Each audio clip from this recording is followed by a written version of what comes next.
அங்க பயிற்றுவிக்கிறது ஆசிரியர்கள் இல்ல. அந்த கல்லூரியை அரசு கல்லூரியாக சொல்லி முடிச்சுக்கிறேன், அரசு கல்லூரியாக மாற்றி கொடுக்கப்படும் என்று சொன்னார்கள். அதுவும் இதுவரை நிறைவேற்றப்படவில்லை. கல்லூரியில ஆசிரியர்கள் இல்லைங்கிறத நீக்கிடுவோம். ஆசிரியர்கள் இருக்காங்க, கல்லூரி நடக்கு. இது வரைக்கும் ஒரு விளையாட்டு திடல் கூட இல்ல. அதையும் கேட்டிருந்தேன். அது அமைத்து கொடுக்கப்படும், 2.5 கோடியில் அமைக்கப்படும் என்று சொல்லி எல்லாம் மதிப்பீடு எல்லாம் பண்ணிட்டாங்க. ஆனா இப்பொழுது வந்து அது கொடுக்க முடியாதுன்னு சொல்லியிருக்காங்க. அது எந்த அமைச்சு இல்ல, நீங்க அதெல்லாம் பேச விடாது. வந்து நான் சொல்லி இல்ல, அமைச்சர் பயன் சொல்லுங்க. அமைச்சர் பயன் சொல்லுங்க. இல்ல, செல்லூர் ராஜு கேள்வி நீங்க உட்காருங்க. மாண்பு உறுப்பினர் செல்லூர் ராஜு அவர்கள். மாண்பு பேரவைத் அவர்களே, மதுரை மேற்கு தொகுதியில்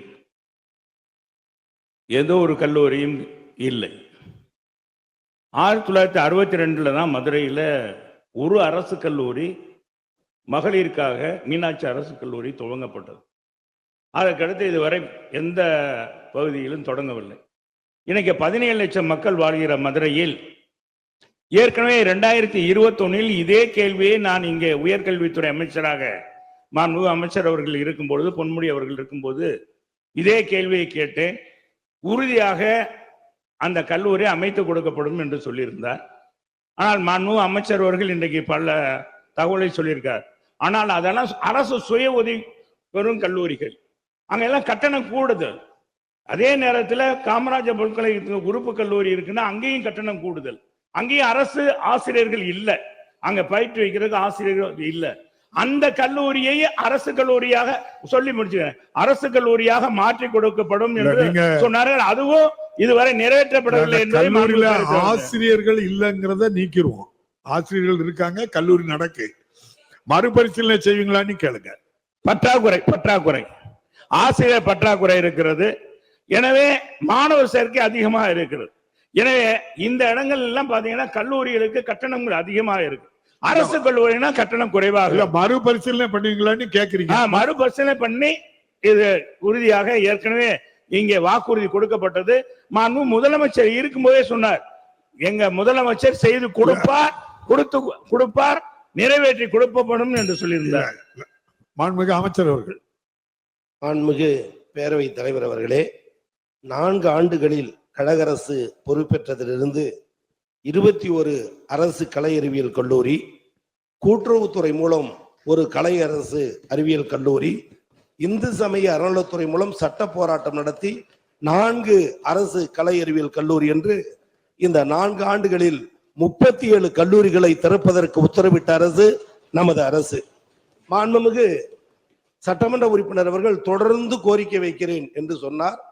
மூத்த சட்டமன்ற உறுப்பினர், அமைச்சரவையில் வைத்திருந்தவர், தளபதி தலைமையில் இயங்குகிற கூட்டுறவுத்துறை கல்லூரி துவங்கும் போது அவர்கள் துறை அமைச்சராக இருந்த பொழுது ஏன் அதே துறையில் அந்த கல்லூரியை அவர் தொகுதிக்கு கொண்டு வந்திருக்கலாம் என்பதை இந்த நேரத்தில் எடுத்து சொல்லி, மாணவர்கள் நலன் கருதி நீங்கள் சொல்லுகிற இடத்தில் மாணவருடைய எண்ணிக்கை, கல்லூரியினுடைய தேவை அறிந்து முதலமைச்சரிடம் கருத்துரு பெற்று உரிய நடவடிக்கை மேற்கொள்ளப்படும் என்பதை மாண்புமிகு உறுப்பினர்களுக்கு பேரவைத் தலைவர் வாயிலாக தெரிவித்துக் கொள்கிறேன். மாண்புமிகு உறுப்பினர் செல்லூர் ராஜு. மாண்புமிகு பேரவைத் தலைவர்களே, மாண்புமிகு அமைச்சர் அவர்கள் கூட்டுறவுத்துறை மூலமாக ஒரு கல்லூரி நீங்களே அமைத்திருக்கலான்ற. கூட்டுறவுத்துறை என்பது சாதாரண ஏழை எளிய மக்களுடைய பணத்துல சங்கத்தை உறுப்பினர்களை கொண்டு நடத்துறது. எனவே நான் அதுக்குள் வரவில்லை. என்னுடைய கேள்வி மட்டும் சொல்லுகிறேன்.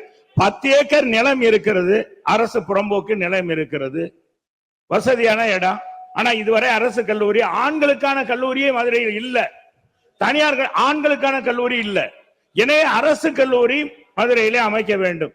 அதே நேரத்தில் மாண்பு பேரவைத் தலைவர் கூடுதலாக எங்களுடைய தொகுதியில மேலும் இது வரைக்கும் ஒரு விளையாட்டு திடல் கூட இல்ல. அதையும் கேட்டிருந்தேன். அது அமைத்து கொடுக்கப்படும், 2.5 கோடியில் அமைக்கப்படும் என்று சொல்லி எல்லாம் மதிப்பீடு எல்லாம் பண்ணிட்டாங்க. ஆனா இப்பொழுது வந்து அது கொடுக்க முடியாதுன்னு சொல்லியிருக்காங்க.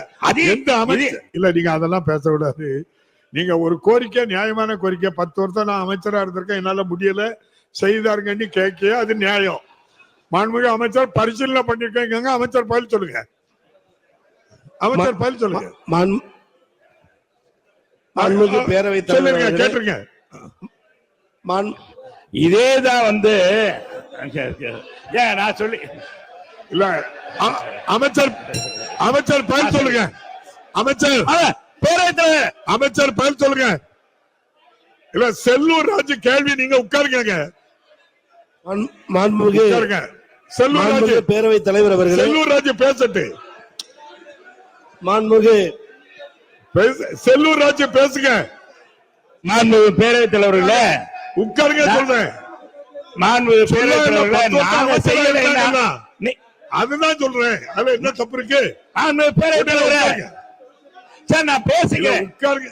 அது வேண்டாம், நீக்கிடுவோம். அது அமைச்சர் பேரவைத் தலைவர் தயவு கூர்ந்து அதை எடுத்து அவையில் என்ன சொல்றேன். கேள்விக்கு வாங்க. பேரவைத் தலைவர்களே, கேள்விக்கு வாங்க. நீக்கிட்டார். கேள்விக்கு வாங்க.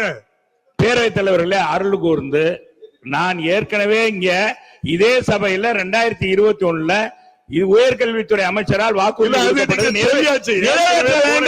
சொல்லியாச்சு. ஏற்கனவே இந்த கேள்வி வந்திருக்கு, நான் ஏற்கனவே சொல்லியிருக்கேன். அமைச்சர் உறுதி வந்திருக்காங்க, மறுபரிசீலனை பண்ணுங்களான்னு கேட்டாமருங்க.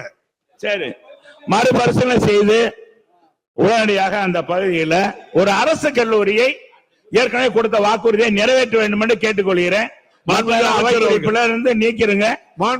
செய்யறேன் என்றுதானே உங்க அமைச்சருக்காக மாண்புமிகு பேரவைத் தலைவர் அவர்களே, மாண்புமிகு பேரவைத் தலைவர்களே, கடந்த காலத்தில் 19 கல்லூரிகளை அமைத்து தந்தீர்கள். தற்போது 4 ஆண்டுகளில் 32 கல்லூரிகளை தமிழக அரசின் சார்பில் முதல்வர் அமைத்து தந்திருக்கிறார். அதிலும் குறிப்பாக பேரவைத் தலைவர் அவர்களே, முதல் 5 ஆண்டில் மாண்புமிகு உறுப்பினர் அவர்களுக்கு முதல் 5 ஆண்டில் 2011 to 16 18 கல்லூரிகள் நீங்கள் அமைத்தது. அடுத்த 5 ஆண்டு மீண்டும் 22 கல்லூரிகள். முதல் 5 ஆண்டில் 18, அடுத்த 5 ஆண்டில் 22. ஆனால் 4 ஆண்டுகளில் 32 கல்லூரிகளை அமைப்பதற்கு உத்தரவிட்டவர் நம்முடைய முதலமைச்சர். எனவே கேளுங்கள் தரப்படும் என்ற கோரிக்கையை ஏற்று முதலமைச்சரிடம் உங்கள் கருத்தை சொல்லி பரிசீலித்து துறையின் ரீதியாக நடவடிக்கை எடுக்க மேற்கொள்ளப்படும் என்பதையும், இங்கே கூட்டுறவுத்துறை மூலம் அதில் ஏற்படுகிற சிக்கலை சொன்னீர்கள். நீங்களே கல்வி அமைச்சரிடம் சொல்லி அதை செய்திருக்கலாம் என்பதையும் மாண்புமிகு உறுப்பினர்களுக்கு எடுத்து சொல்லி மேற்கொண்ட பதிலை பேரவைத் தலைவர்களாக உறுப்பினர்களுக்கு தெரிவித்துக் கொள்கிறேன்.